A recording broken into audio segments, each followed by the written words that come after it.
picking up your phone. I'm, here, we're live in Washington, D.C. this week and having a fine old time. And Kevin in Suffolk, Virginia. Hey, Kevin. Thanks for listening to Sirius XM. What's on your mind today? Yes, good morning. Hey, Kevin. Good afternoon. Good afternoon. I was calling because I'm curious. I've been watching the news, and they're saying that a president cannot be convicted while sitting in office of high crimes and misdemeanors. So I'm asking the question: Is this all for nothing that Mueller is doing? If Flynn have a lot of information to give to Mueller, is it that there's nothing can be done once all this stuff come out? And also the second question: if something does come out about, if something comes out about that is charged with offense, do you think the Republicans will call for articles of impeachment? Just say if they get there, I'm not saying it will. Do you think that they're that afraid of Donald Trump with 33% rating that they won't, with all the information they get, would they stand up for country over party? And do we have to wait and say if the Democrats, this is the last thing I'm going to say, and then I'm going to go because I want to hear your comment. If the Democrats take the House, do they have to wait until, if that happens, I know it's hypothetical, to go forward with the process of articles of impeachment? I heard you say that the Democrats could take a chance on that, but I'm just saying if we flip the House, so if you can answer that question for me, I'll get off the phone and listen to you. Okay, Kevin, thank you. To the best of my knowledge, this is how the system works: is that the president and many senior members of Congress and many members of Congress also, but in particular the president, have a certain level of what's referred to as sovereign immunity. But whether that extends to the president actually committing crimes, particularly before he was in office, because some of these allegations are coming from late December of last year. And for example, the Logan Act violations. The Logan Act is a law that was passed, as I recall, in like the 1790s or the 1810s or something. It's a real old law. And what they were concerned about back then was, Americans were constantly. First of all, you had about a third of America who had been opposed to the American Revolution to begin with and still wanted us to be part of England. And the founders and framers were very conscious of that in the early legislatures. So, probably by the time the Logan Act was passed, there was a broad consensus that this is America. But they were just, worried about anybody trying to go out and do foreign policy on behalf of the United States when the United States, when foreign policy is the province of the president, of the executive branch, the State Department. And so the law says that if you're engaging in foreign policy with a foreign government, you have broken the law. Now, the Logan Act, only 2 people have ever been prosecuted under the Logan Act in the 200 years it's been on the law books, and nobody's ever been convicted. But it looks like that's the big one that Kushner and Flynn, by talking to the Russian ambassador and saying don't overreact to the sanctions that President Obama is putting on you. Keep in mind, Barack Obama was president of the United States at the time that Mike Flynn was reaching out to the Russians and saying, don't freak out about the sanctions. So that's a fairly clear Logan Act violation for Flynn. If Trump ordered it, it's also a clear Logan Act violation for Trump. I'm very skeptical that they would prosecute him for this, particularly given the fact that nobody has ever been successfully prosecuted under this law. That's the biggest problem. Although the Supreme Court reaffirmed in 1981 in a case before the court that the Logan Act is still a viable thing. But the principal way that you hold the president accountable for pretty much anything is through the process of impeachment. And there is a conviction that happens in the United States Senate. Bill Clinton was not convicted. His conviction was short one vote. Same with Andrew Johnson in the 1860s. Abraham Lincoln's vice president.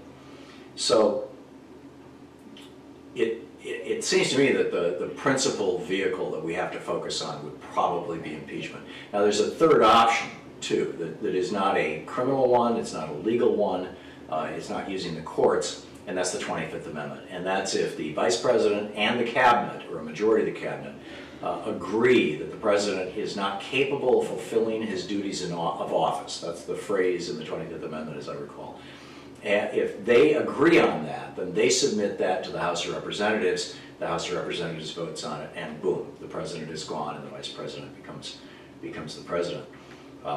So we'll just have to wait and see. I mean, we're in one of those points in time right now where we really don't know what Mueller has on these guys or what he might still get.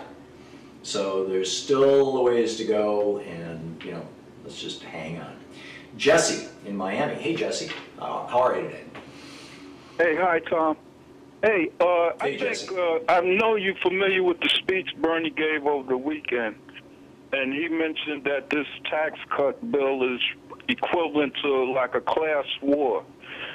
So with him saying that, to me, that's almost as relevant when he went to Wall Street and said greed is not good. He was like giving them a warning. And it seemed like they doubling down on it by pushing this tax cut through. So, is Bernie that's only half of it. Huh? I'm sorry, Jesse. I'm sorry, finish your thought.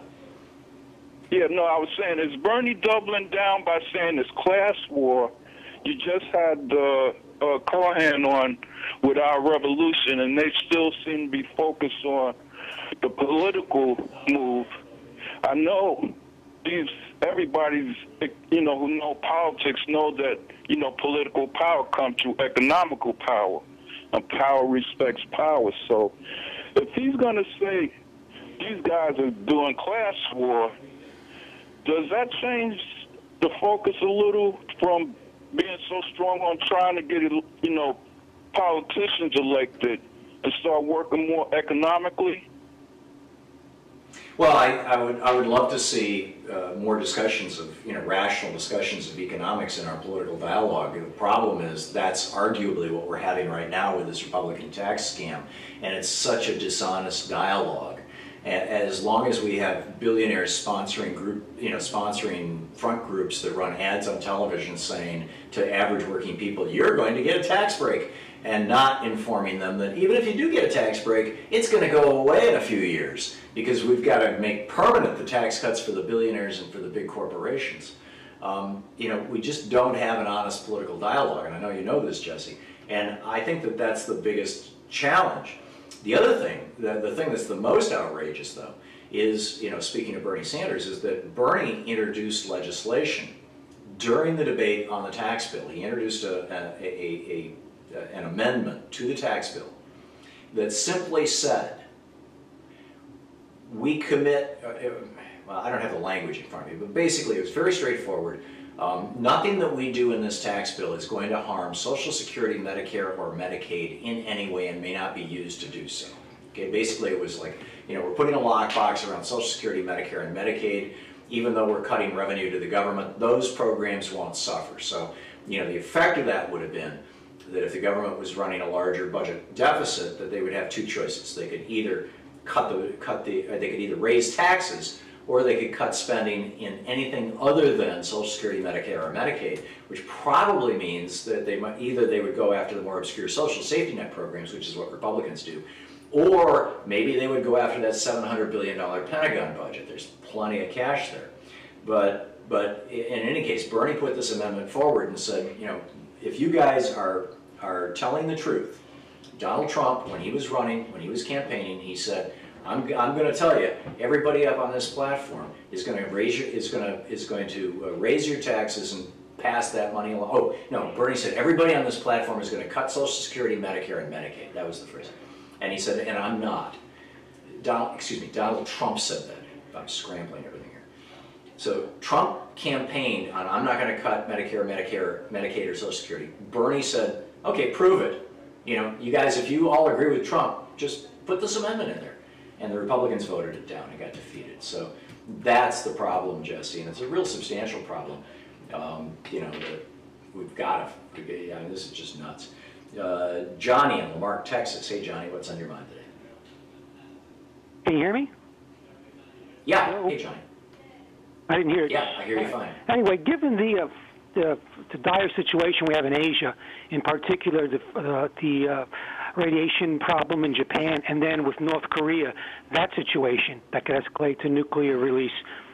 And given the tendency towards Republican presidents, especially this current one, to engage in something like that in order to detract from his criminality in the White House, I think it would be a good suggestion to the Democrats in Washington for them to propose a bill that would make it unlawful for any president now or in the future to engage in unilateral military action of any type as long as one or more cabinet members or former cabinet members are under criminal investigation. And that would put the Republicans in a spot, because they would then reveal that they really don't give a rat's rear about the country. They only care about themselves. Yeah, the only problem is, what if, you know, the Secretary of Treasury, Steve Mnuchin, is being investigated for all the robo-signings he did to throw people out of their homes in California back when he ran that bank. He was considered the king of evictions. And in the middle of his investigation, North Korea sends a nuke to Los Angeles or something. I mean, the president has to be able to declare war. Congress has to be able to declare war to the president. But I get it, you're talking about unilateral actions, but we haven't had a declaration of war since World War II. So I don't know, Johnny, let me think about it.